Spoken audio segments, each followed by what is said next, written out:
Baik, ini untuk topologinya seperti ini, dengan rincian tabel.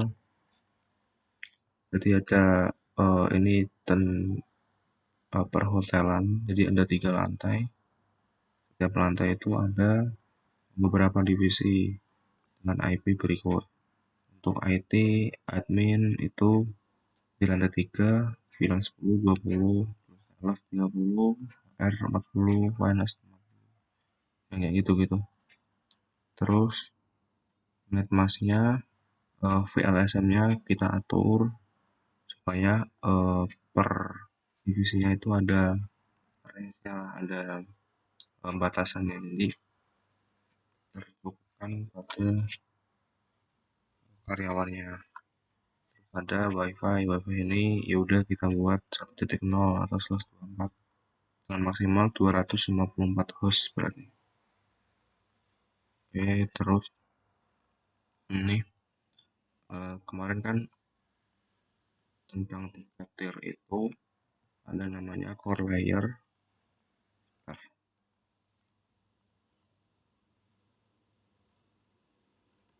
3 tier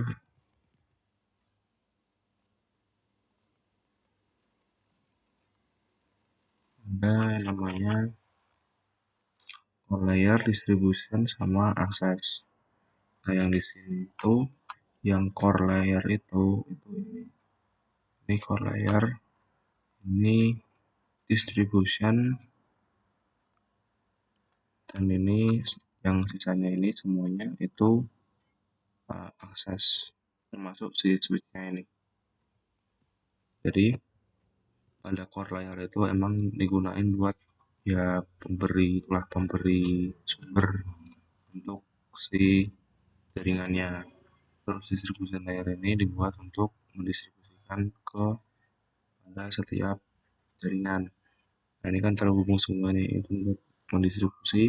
Misal kalau di jalur sini nggak bisa lewat jalur sini. Jadi gitulah. Terus oh iya, buat core layer ini kenapa ada 2 router? Buat misal kalau misalkan salah satu jalur dari ini terputus, itu bisa pakai router lain. Ini konfigurasinya hampir sama. Terus ini untuk akses layar itu termasuk ke dalam switch-nya. Terus dalam setiap switch ini diatur VLAN. Ini untuk Ethernet 3 sama 4, VLAN 10 sama 20. Nah, itu terhubung ke hub. Nah, hub ini tuh mirip-mirip kayak switch, cuma ada pengaturan VLAN. Jadi benar-benar kayak udah buat nyambungin internet gitu loh. Buat ngejalur internet. Nah, itu kenapa pakai hub? Karena untuk implementasi di dunia nyata itu pakainya hub kebanyakan karena murah. Terus pada setiap hub ini ada 10 port. Jadi misal kalau ada yang misal karyawannya nambah ya tinggal dicolok hub lagi gitu. Oke, itu untuk setiap divisi-divisinya itu sama. Ada hub atau switch gitu-gitu. Nah, yang diatur ini paling di switch ini VLAN-VLAN-nya. Terus ya ini juga menerapkan implementasian apa namanya ROAS apa gitu, ROAS network kah, ROAS. Jadi itu pembuatan apa namanya oh, apa ya jelasinnya gimana ya.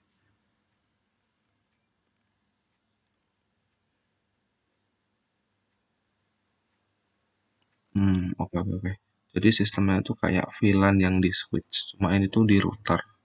Jadi kalau nggak pakai ROAS ini nanti si VLAN itu nggak bisa nge-ping si routernya, nggak dapat dari routernya.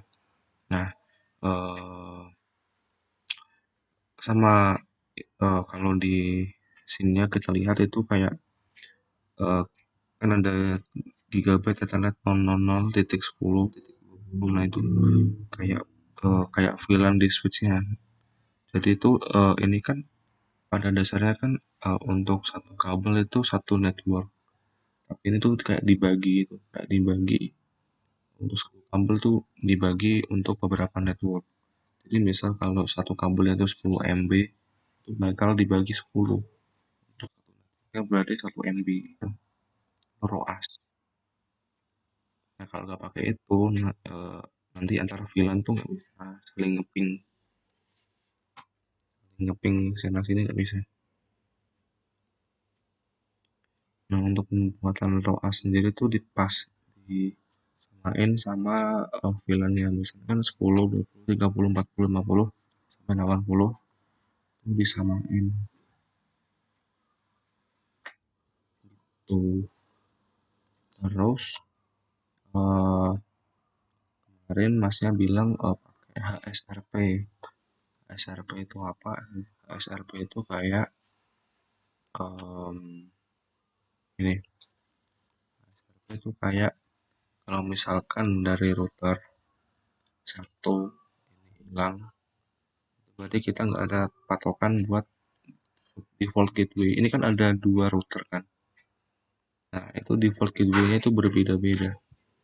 Nah, yang mungkin di sini itu titik satu, di sini titik dua gitu. Nah itu misalkan salah satu ini mati, itu nggak bisa otomatis merubah default gateway-nya.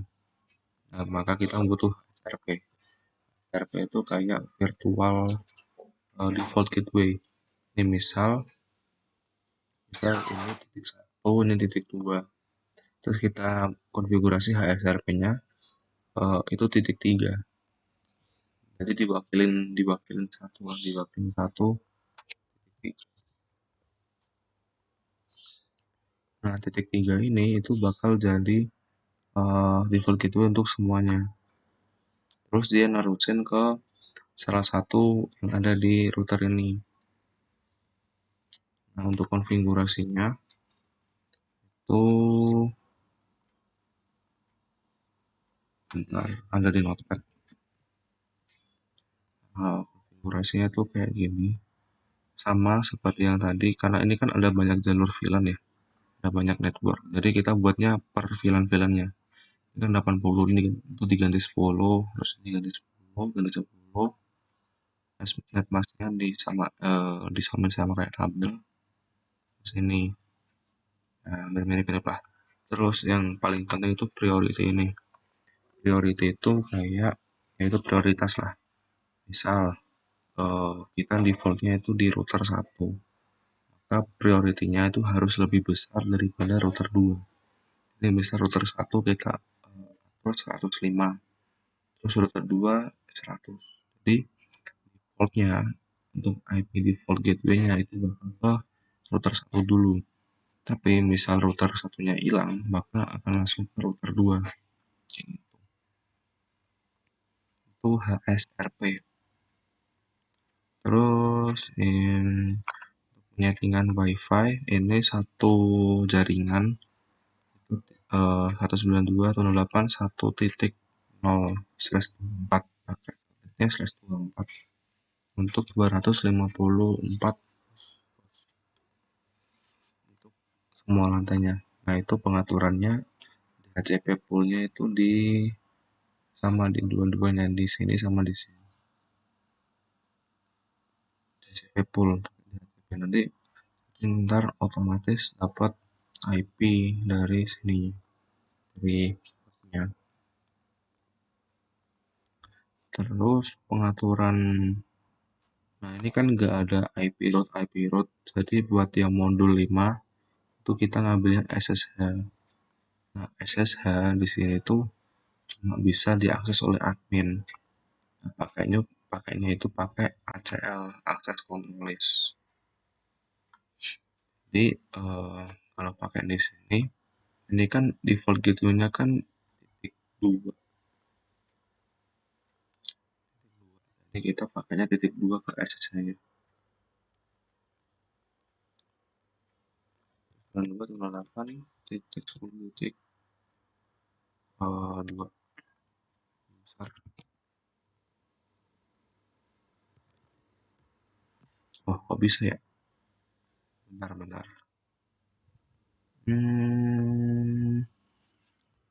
Kok bisa ya? Kalau di sini,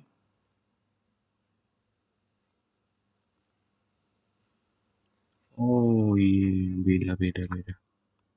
Oke, nanti aku update lagi buat akses control list.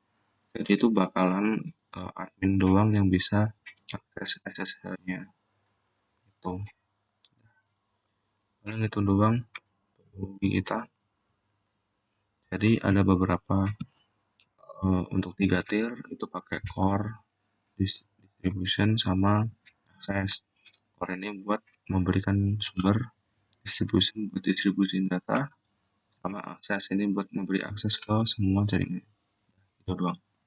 Oke, sip.